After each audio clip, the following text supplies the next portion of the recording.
Last night, I got home way later than I usually do. I had been out with some friends, and the conversation just dragged on longer than I planned. Since I was in a bit of a rush, I decided to take a shortcut down a quieter street. It wasn't exactly dangerous, at least not as far as I'd heard, but it wasn't well lit either.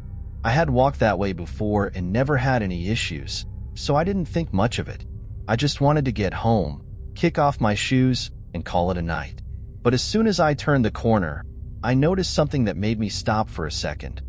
There was a man standing under a broken streetlight at the far end of the road. He wasn't doing anything, just standing there completely still. I tried to brush it off and kept walking, but my heart was already racing a little. The closer I got, the more uneasy I felt. He didn't seem like he was on his phone or waiting for someone, which would have been normal. He was just there, not moving. When I got close enough to see more clearly, I noticed he was wearing dark clothes, maybe a jacket, and had his hands shoved in his pockets. For a second, I thought about crossing to the other side of the street, but I didn't want to seem scared. So, I kept walking, pretending I hadn't noticed him. That's when the real panic hit. As soon as I passed him, he turned and started walking behind me. He didn't say anything, didn't make a sound. He just turned around and followed, keeping the same distance between us. I tried to stay calm, but my whole body was on high alert. I counted to 10 in my head, took a deep breath, and picked up my pace. I didn't want to run. I mean, what if it really was just a coincidence? Maybe he was just heading the same way, and I was overreacting. But every time I glanced back over my shoulder, there he was, same distance, same steady pace. It felt like he was doing it on purpose. The street was completely empty, and the few working streetlights cast these long, creepy shadows that seemed to stretch his figure even more. My gut was screaming at me to do something, but I didn't know what. Then I saw a 24-hour convenience store up ahead and decided to go inside. Once I was there, I felt a little safer. The store was almost empty, just the cashier behind the counter and one other customer browsing the shelves. I grabbed a bottle of water, mostly to have an excuse to stay inside for a bit, but my mind was racing. Was he waiting outside? Was I being paranoid? When I finally worked up the nerve to leave, what I saw made my stomach drop. He was standing across the street, directly in front of the store, staring right at me. He wasn't hiding or trying to look casual. It was like he wanted me to know he was still there. I left the store, trying to stay calm, but my legs were shaking so bad I thought I might trip. I decided to take the main road instead of the shortcut, even though it would take longer. I figured with more cars and people around, he'd give up and stop following me. But he didn't. Every few steps, I glanced back, and there he was, same distance, same pace, like he was locked onto me. The feeling was suffocating. It was like being an animal being stalked by a predator, and I had no idea when he was going to make his move. The only comfort I had was that he wasn't getting closer, but even that wasn't much. When I finally turned onto my street, I was completely drained. I was relieved to be close to home, but also terrified because he was still behind me. There was no one else around, just me, him, and the sound of my footsteps echoing on the pavement. I came up with a plan. As soon as I got to my door, I'd lock it as fast as I could and call someone, anyone. But when I got there, my hands were shaking so much that I almost dropped my keys. I managed to unlock the door and slam it shut behind me, but right as I turned the lock, I heard it. Footsteps, slow and deliberate, coming up the steps to my porch. My stomach dropped and every hair on my body stood up. I didn't look out the window. I didn't want to know what he was going to do. Instead, I locked the door, turned off the lights, and hid behind the couch. Sitting there in the dark, every little sound felt deafening. I heard the footsteps stop right at the door, and then nothing. For a few seconds, the silence was so intense that it made me feel like I was going to scream. And then it happened. A faint rattle of the doorknob, like someone was testing it, turning it slowly. It wasn't aggressive, like he was trying to break in. It was worse. It was patient, deliberate, almost like he was playing a game with me. My phone was in my pocket, but I was too scared to move and risk making a sound. So, I just stayed there, frozen, hoping he'd go away. When I finally worked up the nerve to peek out the window by the door, he was gone.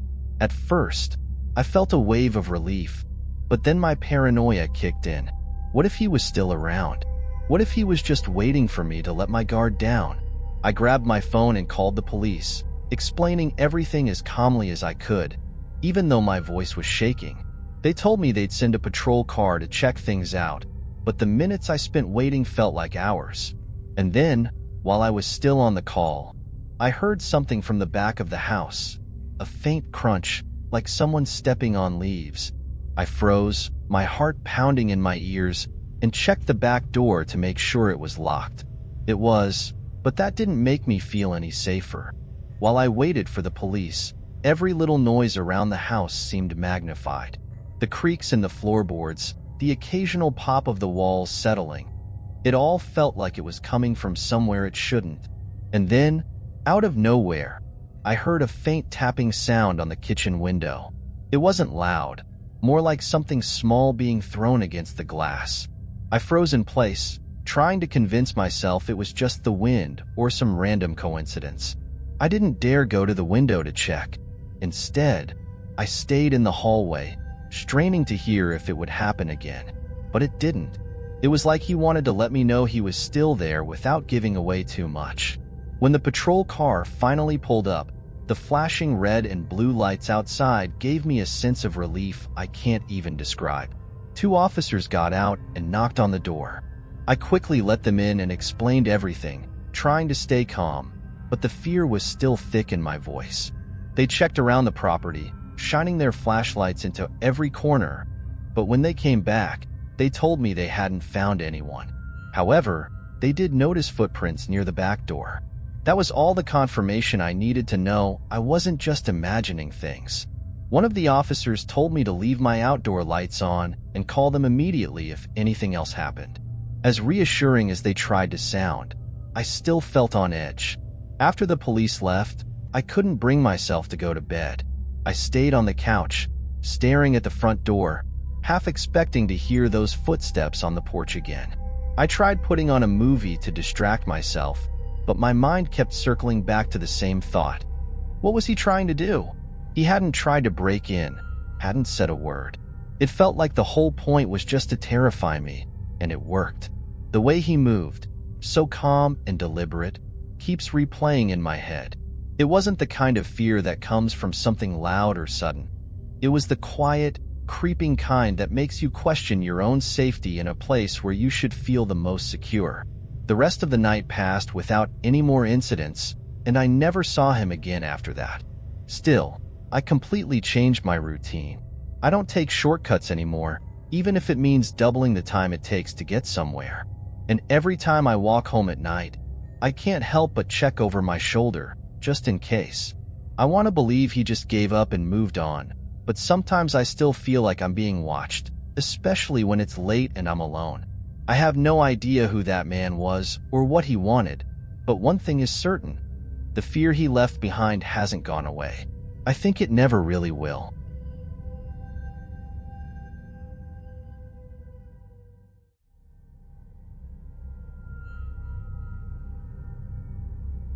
You know those dumb ideas that sound amazing when you're bored? That's exactly what happened that night.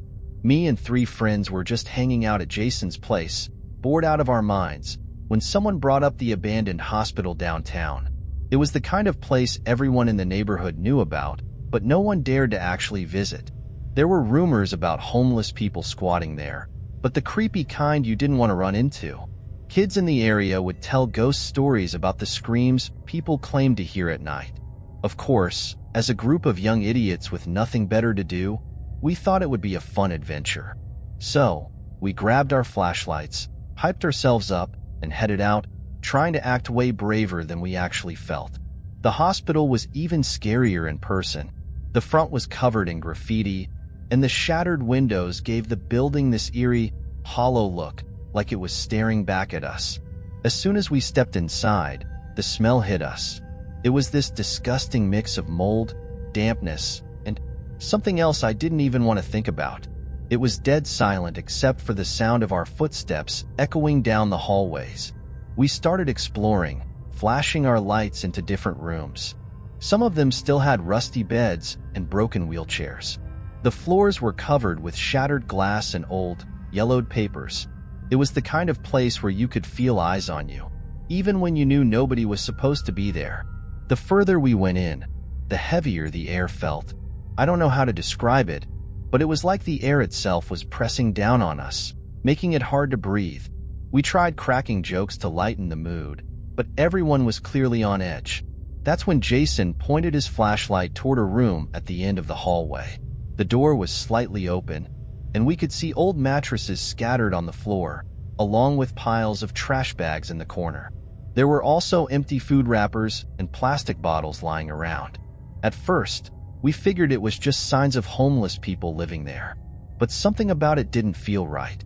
It was too neat, like it was set up for a reason. Then, we heard it, a noise. At first, it was faint, like something being dragged across the floor, but then it got clearer. Footsteps. Slow, deliberate footsteps. We all froze, turned off our flashlights, and just stared at each other, hoping someone had a plan. The footsteps got closer, and suddenly, we heard whispering. It wasn't loud, but it sounded like a conversation, like two or more people quietly talking to each other. My heart was racing so fast I thought it would explode. What made it worse was that the whispers didn't sound natural. They sounded deliberate, like they were meant for us to hear. Jason gestured with his head for us to go back the way we came, but no one wanted to be the first to move. The footsteps and whispers were getting closer, but there was still nothing in sight down the hallway. Finally, Emily grabbed my arm and started tiptoeing back, and we all followed her lead. The silence was so intense it felt like even our breathing was too loud. As we passed an open room, I swear I saw something move in the shadows. I tried to convince myself it was nothing, just my imagination playing tricks on me. But then, we heard it. The sound of something metallic hitting the floor, like a pipe or a piece of metal being dropped. That was it. Panic set in. We all started moving faster, almost running now. The problem was, the hospital was like a maze. Every hallway looked the same, and Jason, who was leading, kept hesitating at every turn, unsure of where to go. Then Peter, who was at the back of the group, whispered harshly, "Someone's coming." I turned around, and his flashlight was shaking as he pointed it toward the end of the hallway. I couldn't see anything clearly, but the footsteps were louder now, and this time, they were running. Whoever it was, they were chasing us. My stomach dropped, and I didn't think twice before sprinting in the opposite direction. We were running blindly, crashing through debris on the floor, kicking pieces of glass and metal as we went. I wasn't even sure where we were heading, just that we needed to get out. We burst into a room that looked like an old waiting area, with broken chairs scattered everywhere and shattered windows letting in the cold night air. Jason stopped dead in his tracks and pointed his flashlight into a room to our left. "There," he whispered, barely audible. Standing in the shadows was a figure, completely still, holding something that caught the light. It looked like a knife. The world froze. Nobody moved. Nobody even breathed. It was Emily who snapped us out of it, grabbing Jason and yelling, "Go! Now!" We didn't need to be told twice. We bolted, hearts pounding, trying to remember where the exit was. Every hallway felt like it was closing in on us, and my legs were burning from running, but I didn't dare stop. When we finally spotted the entrance, it was like seeing the light at the end of a tunnel. Somehow, we made it outside and ran straight into the street. We didn't even stop until we were halfway down the block. For a long time, we just stood there, bent over and gasping for air, too scared to say anything.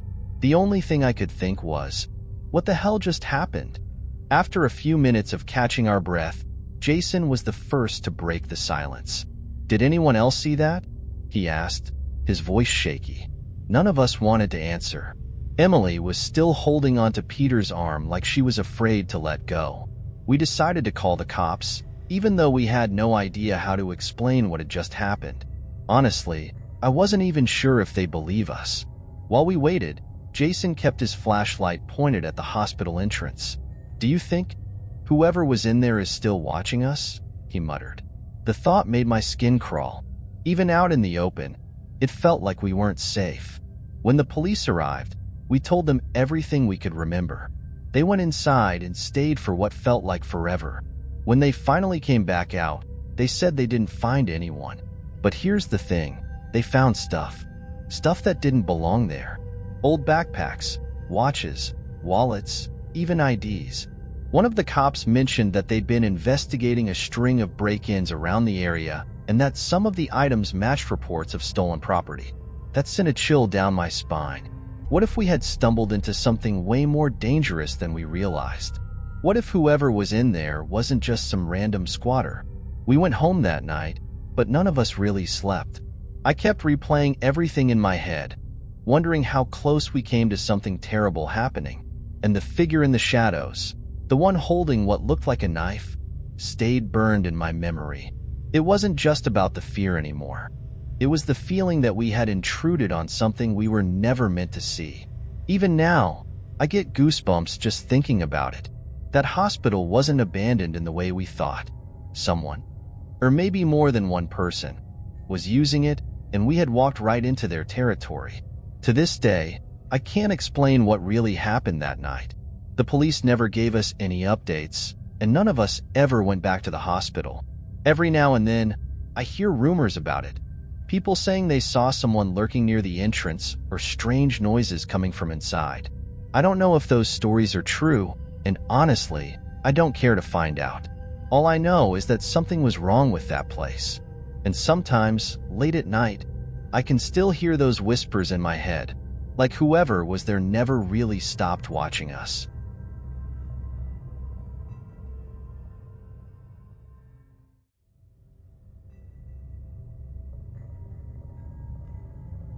I've never been the kind of guy to get scared easily.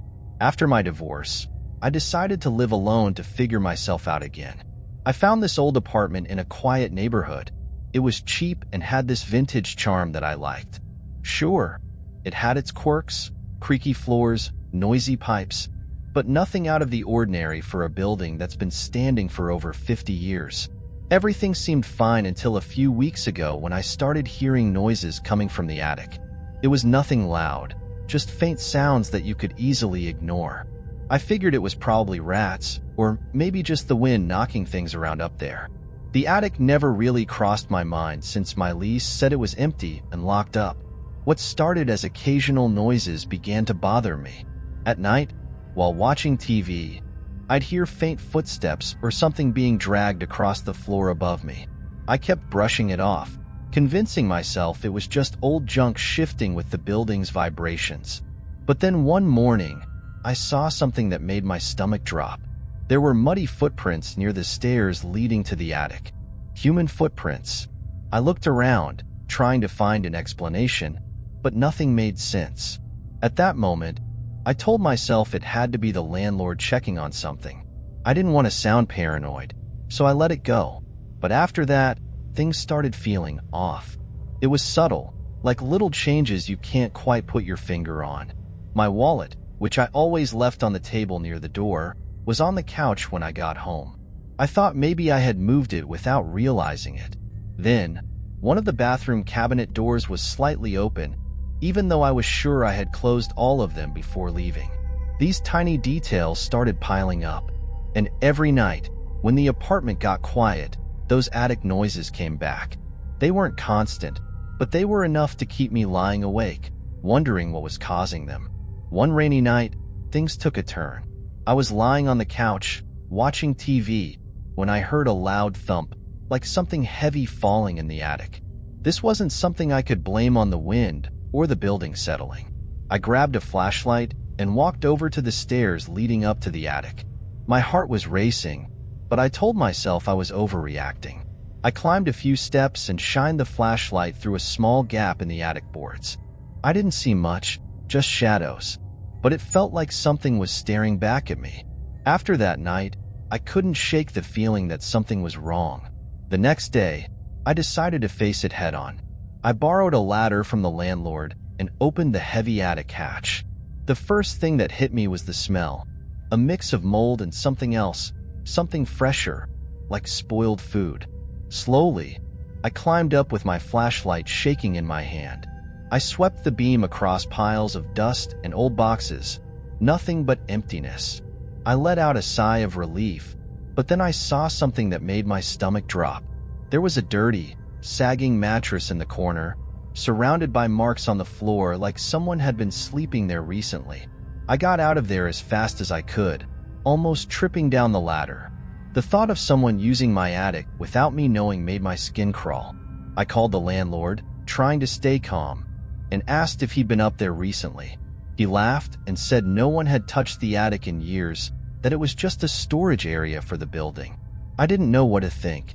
That night, I locked every door and window in the apartment as if my life depended on it. But still, I couldn't sleep. Every creak, every tiny noise felt amplified in the silence, and my imagination ran wild. The tension started to mess with my day-to-day life. At work, I couldn't focus, and when I got home, I found myself scanning every corner of the apartment.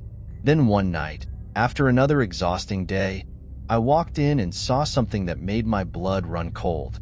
The pantry door was wide open, and one of my soup cans, always neatly lined up, was sitting on the counter. I knew for a fact I hadn't left it there. Fear quickly turned into paranoia. I even peeked out the window to look at the attic from outside the building, but it looked as harmless as ever. I tried to convince myself it was just in my head. That night, I rigged up a makeshift camera in the living room to see if I could catch anything while I slept. I used an app on my phone and set it up at an angle that covered the living room and the attic stairs. The thought of seeing something terrified me, but I needed answers. The next morning, I reviewed the footage. At first, everything seemed normal. But then, around 3 a.m., there was a faint creak, followed by a shadow passing through the frame. It wasn't clear, but it was undeniable. Something or someone had been moving around. My heart was pounding as I rewatched the footage. It was hard to make out any details, but that shadow wasn't my imagination. I tried to rationalize it. Maybe it was a reflection, maybe a trick of the light, but deep down, I knew better. That entire day, I couldn't think about anything else. I called the building management and asked if there were cameras in the hallway, hoping they might catch something. But no luck. They didn't seem concerned at all, and even suggested I call an exterminator, as if rats could explain what I'd seen. The fear was eating me alive, but I still wasn't ready to admit it. Someone was living there, and they weren't supposed to be. That night, I couldn't take it anymore. I packed a bag with the essentials and decided to crash at a friend's place. But before I left, I had to check the attic one last time. Armed with a flashlight and a piece of wood, I climbed up the ladder, trying to ignore the overwhelming dread. When I pushed the hatch open, the smell was even worse than before. The mattress had been moved, and there were food wrappers scattered around. Wrappers I recognized as mine.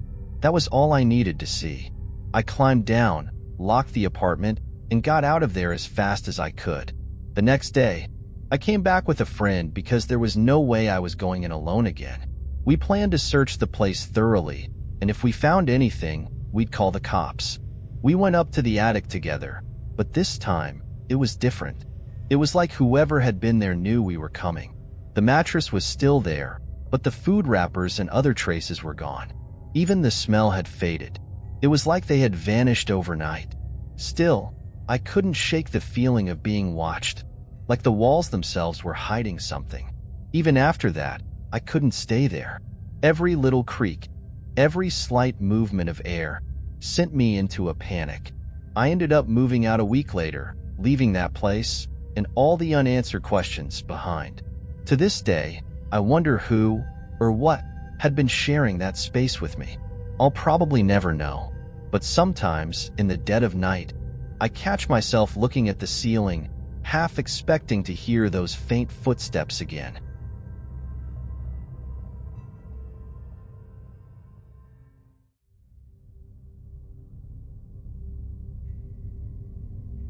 That night, My girlfriend Julia and I decided to take a walk at the park near our house. It was something we used to do whenever things got too stressful, like they had been that day. The park was technically closed, but there was always a gap in the fence big enough to slip through. We knew it wasn't the safest idea, but it felt better than staying cooped up at home, stewing over a bad day. The sky was clear, and the moonlight gave the place a kind of calm vibe, you know? The main trail was empty, which didn't seem weird since, honestly, who else would be walking around at midnight? Julia even joked about it being the start of a horror movie, and we laughed it off as we kept walking. About 20 minutes in, we started hearing footsteps. At first, I thought we were just imagining things. You know how silence can mess with your head, making you hear stuff that's not there? But these footsteps weren't ours. They were coming from different directions, sometimes ahead of us, sometimes behind. Julia started getting nervous and suggested we turn back, but I brushed it off, saying it was probably another couple or some kids messing around, like us. Then, as we rounded a curve, we saw something odd. A backpack lying in the middle of the trail, with random stuff scattered around. There was a water bottle, a hat, even a t-shirt, like someone had left in a hurry. I felt this weird chill but tried to play it cool so Julia wouldn't freak out. While I was trying to figure out what was going on, Julia stepped back and quietly asked if we should just leave. Before I could answer, we heard a man's voice calling our names from inside the trees. It wasn't a scream or anything. It actually sounded calm, like someone trying to be friendly. But the way he said our names, it felt off, like he knew us. I froze. There was no way anyone could have known we were there, let alone our names. Julia gripped my arm so tight it hurt, and all I managed to say was, "Let's get out of here. Now." We turned and started walking fast, but the footsteps we'd heard earlier got louder, like they were circling us. We tried to stay calm, telling ourselves it was just in our heads, but then the voice came again, louder and closer this time. "Julia, Mark, don't leave just yet." My whole body went cold. There was no way anyone could have known my name. It was just the two of us on that trail. That's when panic set in. We grabbed each other's hands and started running. The trail felt endless, and I couldn't shake the feeling that whoever, or whatever, was out there was going to jump out at us any second. When we finally got close to the exit, we realized the gate we had entered through was locked. It didn't make any sense. It was open when we came in. Julia started pulling at the bars, frantically looking for a way through, while I kept glancing around, trying to figure out what the hell was going on. Then I heard it, a branch snapping nearby. It was so close, I swear it sounded like it was right behind us. I whipped around, but I couldn't see anything. Julia was almost in tears, begging me to climb the fence, but I was frozen, completely sure that someone, or something, was watching us. Then the voice came again, even closer this time, almost like it was standing next to us. "Do you really think you can get away?" That was it. Julia scrambled up the fence while I stood there, shaking, watching for any movement in the trees. I didn't see anything, but the feeling of being watched was so strong. It was almost suffocating. As soon as she made it over, I followed, my heart racing so fast I thought it might burst. When we finally got out of the park, I turned back for one last look. There was no one there. No shadows, no movement. But the voice lingered, almost like an echo, calling out our names one last time. Once we got to the car, parked a couple of blocks away, we jumped in and locked the doors immediately. We just sat there, trying to catch our breath and make sense of what had just happened. Julia looked at me, her voice shaking, and asked, "How did he know our names?" I didn't have an answer, and that made everything worse. Nothing about this made any sense. Whoever, or whatever, was out there wasn't just trying to scare us. It felt like they knew us, like they'd been waiting. After we calmed down a little, we decided to call the cops. It wasn't just about the voice or the footsteps. It was also the backpack we'd seen on the trail. What if someone really needed help? The police showed up and listened to everything we told them, including the part about our names being called. Weirdly, they didn't seem too shocked. One of the officers even mentioned that they'd gotten similar reports before, People hearing voices at the park at night. That just made everything creepier. They searched the park that night, but didn't find anyone. Not even the backpack. After talking to the police, we went back home, but the whole thing left a heavy, unsettling feeling hanging over us. The fact that something, knew our names and called out to us like that, it still gives me chills. I tried telling myself it was just some sick prank, but it didn't add up. Who would go to that kind of trouble? And how would they even know our names? Julia couldn't sleep either. Every time we closed our eyes, it was like we could still hear that voice echoing in our heads. Do you really think you can get away? That line stuck with me, and no matter how hard I tried to push it out of my mind, it wouldn't go away. For weeks, I avoided even driving past the park. Julia became hyper-aware of everything around us, always checking over her shoulder whenever we were out, even during the day. We talked about it over and over, trying to piece it together, but we couldn't come up with a single explanation that made sense. The police never followed up, and we didn't hear about anyone else going missing or getting hurt there. But still, I can't shake the feeling that what happened to us wasn't random. That voice, those footsteps, it wasn't just some coincidence. Even now, I can't fully explain what happened that night. It's like it started out as a normal evening and then spiraled into something I still don't understand. What scares me the most is how personal it all felt, like whoever or whatever was out there wasn't just messing around. They knew us, and they wanted us to know they were watching. I've thought about going back to that park, maybe during the day, to see if I can find some kind of explanation, but every time I even consider it, I feel that same icy dread crawling up my spine. It's not worth it. Some nights, when it's quiet, I'll catch myself straining to hear something, as if that voice might come back. It never does, but the memory of it is enough to keep me on edge. I don't think I'll ever know what really happened in that park, and maybe that's for the best. Sometimes, not knowing is the only thing keeping you sane.